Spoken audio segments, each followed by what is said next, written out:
বলছি মঙ্গের শুনুন, আল্লাহ তাআলা বলছেন কুল ইন কুনতুম তুহিব্বুনাল্লাহ। আল্লাহ রাব্বুল আলামিন নবীকে আদেশ করে বলছেন, হে নবী তুমি আমার বান্দাদেরকে বলে দাও, তোমার উম্মতদেরকে বলে দাও, যদি তারা আমার মহব্বত পেতে চায়, আমার ভালোবাসা পেতে চায়, তারা তোমার অনুসরণ করে, তোমার অনুকরণ করে। কেননা আমার বান্দারা, তোমার উম্মতরা যদি তোমার অনুসরণ করে, তোমার অনুকরণ করে, তোমাকে মহব্বত করে, তোমাকে ভালোবাসে, তাহলে আমি আল্লাহ তাদেরকে ভালোবাসবো। ধরে বলুন সুবহানাল্লাহ। শুধু কি ভালোবাসি শেষ তা নয়, আল্লাহ রাব্বুল আলামিন ওয়াফার স্বরূপ বলছেন ওয়ায়াগফির লাকুম যুনুবাকুম, এবং আমি আল্লাহ তাদের বিগত জীবনের সমস্ত গুনাহ মাফ করে দেব। জোরে বলুন সুবহানাল্লাহ। কত সুন্দর অফার।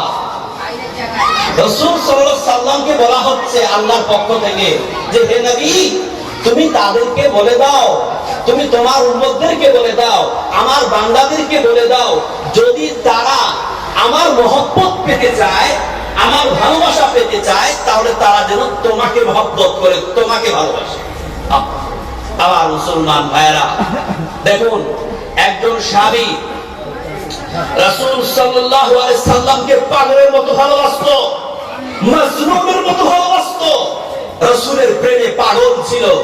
এত পাগল পাড়া, যখন রাসূল সাল্লাল্লাহু আলাইহি সাল্লামের ওই চেহারা মোবারক খানা, মুখমণ্ডল খানা তার দৃশ্যে ভাসমান হতো, যতক্ষণ না রাসূল সাল্লাল্লাহু আলাইহি সাল্লামকে দেখতেন তার আত্মা শান্তি পেত না।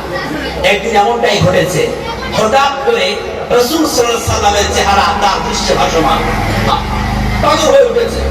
যতক্ষণ না নবীকে দেখবে আর শান্তি পায় না, দৌড়াতে শুরু করেছে, দৌড়াতে একদম রাসূল সাল্লাল্লাহু আলাইহি সাল্লামের কাছে গিয়ে পৌঁছে গেছে আর পুরো হিঁদতে শুরু করেছে। আর হঠাৎ করে তার একটা কথা মনে পড়ে গেছে, কি ইন্নী যাকারতু মাউতি ওয়া মাউতাকা ফাআরাফতু আন্নাকা ইযা দাখালতাল জান্নাতা ওয়া রুফিআত মা'আন নাবিয়্যিনা ওয়া ইন দাখালতুহা লা'আরাকা। সে তখন বলতে শুরু করলো, ইয়া রাসূলুল্লাহ, ইয়া হাবিবাল্লাহ, আমি তো এই দুনিয়াতে যখন আপনার চেহারা আমার সামনে ভাসমান হয়ে আসে, যতক্ষণ না আপনারে দেখি আমার আত্মা শান্তি পায় না, আমার প্রাণ জুড়ায় না। কিন্তু হঠাৎ করে আমার একটা কথা মনে পড়ে গেল, আপনিও মৃত্যুবরণ করবেন, আমিও মৃত্যুবরণ করবো ইয়া রাসূলুল্লাহ, কিন্তু আপনার স্থান হবে জান্নাতের শুহাদাদের সঙ্গে, নবীদের সঙ্গে, সিদ্দিকীনদের সঙ্গে। আমি যদি আমার আমলের জোরেও জান্নাতে যাই ইয়া রাসূলুল্লাহ, সেই দিন কিন্তু আপনার সঙ্গে আমার স্থান হবে না। এই 3 দিনের দুনিয়ায়, এই ক্ষণিকের দুনিয়ায় আপনারে না দেখে যখন আমি থাকতে পারি না ইয়া রাসূলুল্লাহ, ওই কঠিন কিয়ামতের দিন আমি আপনারে না দেখে কি করে থাকব? রাসূল সাল্লাল্লাহু আলাইহি সাল্লাম বুঝতে পারলেন এই উম্মত তো আমার বড় পাগল, এত দিওয়ানা হয়ে গেছে, পাগল হয়ে গেছে, সান্ত্বনা দেওয়া লাগবে। আল্লাহ রাব্বুল আলামিন সঙ্গে সঙ্গে আয়াত নাযিল করে দিলেন, ওয়া মান ইউতি'িল্লাহা ওয়ার রাসূলা ফাউলাইকা মা'আল্লাযীনা আন'আমা আল্লাহু আলাইহিম মিনান নাবিয়্যিনা ওয়াস-সিদ্দিকীনা ওয়াশ-শুহাদা'i ওয়াস-সালিহিনা ওয়া হাসুনা ওয়া উলাইকা রাফীকা।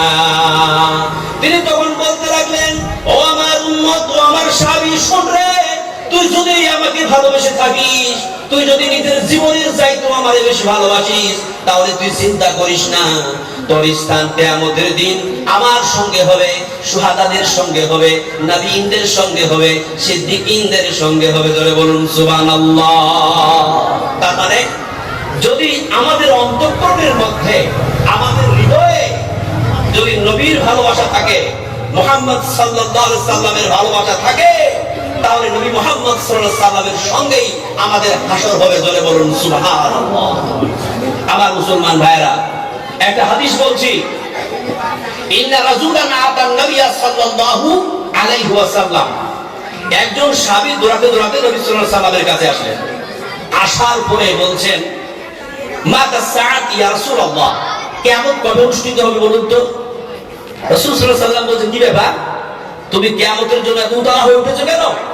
মা আদাতালাহা, তুমি ওই কিয়ামতের জন্য কি তৈরি করে রেখেছো?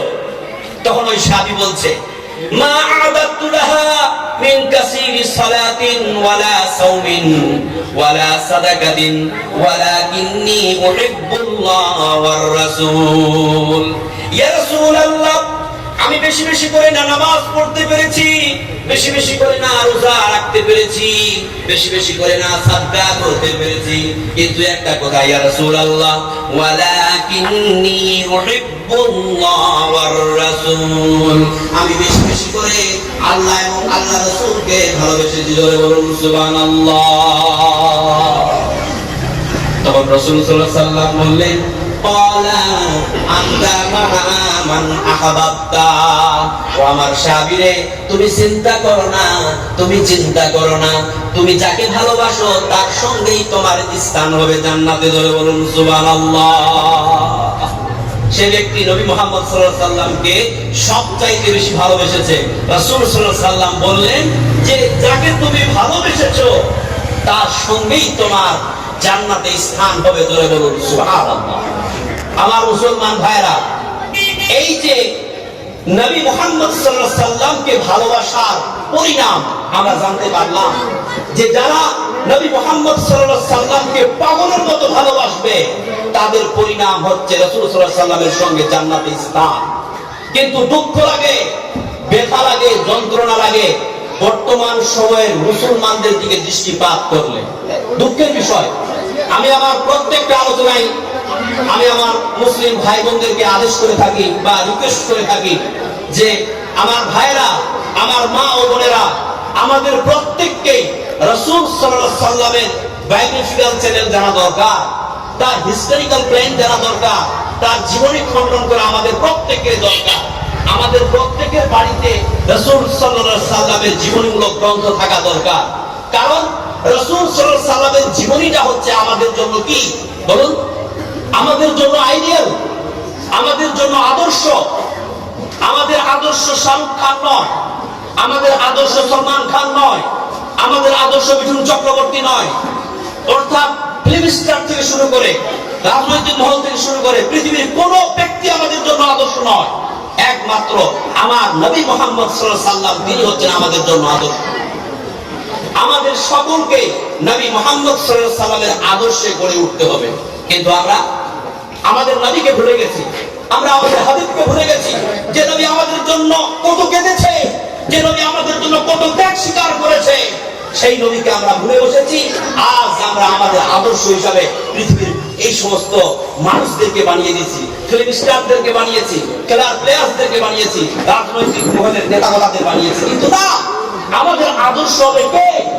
আমাদের হাবিব, আমাদের নবী মুহাম্মদ সাল্লাল্লাহু আলাইহি ওয়াসাল্লাম। সুবহানাল্লাহ। আমার মুসলমান ভাইরা, এটা শুধুমাত্র আমাদের দুর্বলতা ছাড়া আমি আর কিছু মনে করি না, তাই কিনা?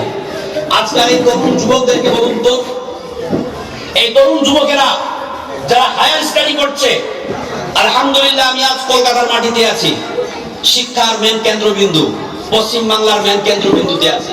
তার মানে এখানে শিক্ষা, সংস্কৃতি সবকিছু এখান থেকে উদ্ভব হচ্ছে, ব্যবসা বাণিজ্য থেকে শুরু করে। অর্থাৎ পশ্চিম বাংলার মেন কেন্দ্রবিন্দুতে আমি আছি, এখানে কোনো কিছুর অভাব নাই। কিন্তু আপনি জিজ্ঞাসা করুন তো আমার তরুণ যুবক ভাইদের, যে মুহাম্মদ সাল্লাল্লাহু আলাইহি ওয়াসাল্লামের জন্ম কত সালে, মুহাম্মদ সাল্লাল্লাহু আলাইহি ওয়াসাল্লামের কয়জন স্ত্রী, মুহাম্মদ সাল্লাল্লাহু আলাইহি ওয়াসাল্লামের কয়টা ছেলে মেয়ে, মুহাম্মদ সাল্লাল্লাহু আলাইহি ওয়াসাল্লাম কোথায় জন্মগ্রহণ করেছেন, কোথায় মৃত্যুবরণ করেছেন, দেখবেন 80% তরুণ যুবকেরা বলতে পারবে না, হয়তো 20% বলতে পারবে, 80% বলতে পারবে না। চ্যালেঞ্জ। অথচ এই যুবকদেরকে আমার জিজ্ঞাসা করুন যে শাহরুখ খানের স্ত্রীর নাম কি, শাহরুখ খানের কয়টা ছেলে, এদেরকে বলুন শাহরুখ খানের বাড়ি কোথায়, শাহরুখ খানের বাড়িটার নাম কি, এরা চট করে বলে দেবে। তার মানে এরা এই ফিল্ম স্টারদেরকে তাদের আদর্শ বানিয়েছে, খেলার প্লেয়ারদেরকে আদর্শ বানিয়েছে, কিন্তু প্রকৃত পক্ষে আমার আদর্শ নয়। আমার তরুণ যুবকেরা, আপনাদের এই ব্রেনকে, আপনাদের হৃদয়কে উন্মুক্ত করুন। পথের দিশারি হয়ে আমাদের নবী আমাদের কাছে পদার্পণ করেছেন, আর সেই নবীকে আমরা আজ ভুলে বসেছি। অথচ আমাদের এমন মনে হয় যে আমাদের মুসলমানদের চাইতে এই হিন্দু বাহিনী অনেক ভালো, অনেক ভালো। আপনি ইতিহাস খণ্ডন করে দেখুন, তাহলে বুঝতে পারবেন। বড় বড় হিন্দু পুরোহিতেরা, বড় বড় হিন্দু পণ্ডিতেরা, তারা আমার নবীকে নিয়ে, আমার হাবিবকে নিয়ে কত বড় বড় কমেন্ট করেছে। আর আমরা মুসলমান বোকারা মুহাম্মদ সাল্লাল্লাহু আলাইহি ওয়াসাল্লামের হিস্ট্রি সম্পর্কে আমাদের কোনো ধারণা নাই। আপনি যদি কয়েকটা উদাহরণ দিচ্ছি তাহলে বুঝতে পারবেন। আপনি যদি ইংল্যান্ডের ব্রিটিশ মিউজিয়ামে যান, তো দেখবেন মিউজিয়ামের এন্ট্রান্সেই সাদা পাথরের ফলকে লেখা আছে, as a father, as a teacher, as a law giver, as a law maker, as a reformer of the society, Muhammad is the superman of the world. আমার মুসলমান ভাইরা, একজন নেতা হিসাবে, একজন সমাজ সংস্কারক হিসাবে, একজন শিক্ষক হিসাবে এই পৃথিবীর সর্বশ্রেষ্ঠ হিরো হলো আমার নবী মুহাম্মদ সাল্লাল্লাহু আলাইহি ওয়াসাল্লাম। জোরে বলুন সুবহানাল্লাহ।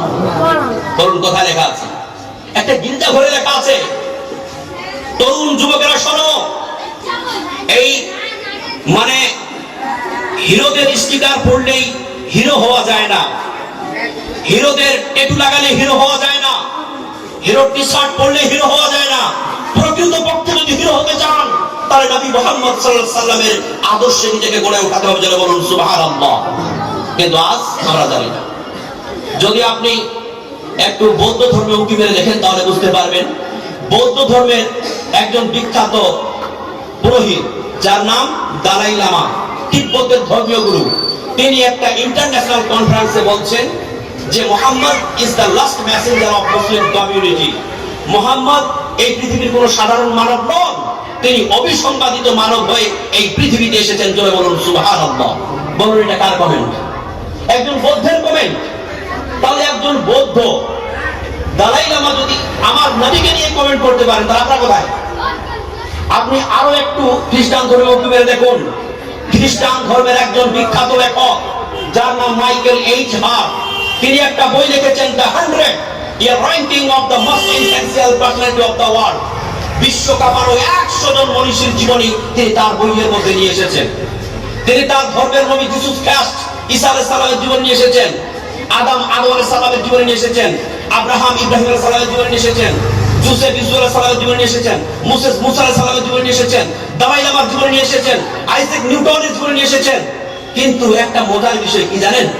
যে তিনি তার বইয়ের ফার্স্ট র্যাঙ্কিং এ প্রথম নম্বরে যার নাম নিয়ে এসেছেন, তিনি হলেন আমার হাবিব, আমার নবী, আপনাদের সকলের প্রিয় নবী মুহাম্মদ সাল্লাল্লাহু আলাইহি ওয়াসাল্লাম। জোরে বলুন সুবহানাল্লাহ। চিন্তা করতে পারেন? কেন মুসলিম মেন একটু কল্পনা করুন। মাইকেল এইচ হার্ট কি বলুন? মুসলিম না, এটা নন মুসলিম, গায়ের মুসলিম, অথচ আমার নবীকে নিয়ে এত বড় কথা বলেছে তারা। আমি বাদ দিলাম দূরের কথা, আমাদের ভারতের কথা বলছি। মহাত্মা গান্ধীর নাম শুনেছেন? ব্রিটিশ খেদাও আন্দোলনের পুরোধার, তিনি ব্যারেট ল করেছেন ইংল্যান্ড থেকে। তিনি একজন পেশায় ব্যারিস্টার।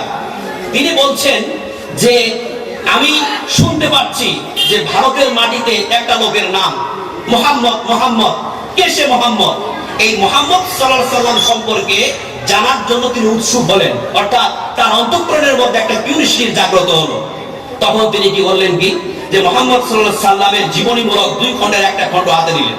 হাতে নেওয়ার পর তিনি মনে মনে ভাবলেন হয়তো ভূমিকাটা পড়েই ছেড়ে দেব, কিন্তু না, ভূমিকাটা পড়তে পড়তে পড়তে পড়তে পড়তে পড়তে সে পুরো বইটা পড়ে শেষ করে দিল। এবার দ্বিতীয় খণ্ড পড়ার দরকার আছে কি? অবশ্যই দরকার আছে। এই দ্বিতীয় খণ্ড পড়ার জন্য কিউরিওসিটি জাগ্রত করলো কে? বলুন কে? আল্লাহ। তারপরে তিনি ভারতের পুরাতন লাইব্রেরিগুলোতে তন্ন তন্ন করে খুঁজে দ্বিতীয় খণ্ডটা উদ্ধার করলেন, সেটাও তিনি পড়লেন। পড়ার পরে তিনি লাস্টে কমেন্ট করলেন, I am a scared lot of biographies in my life.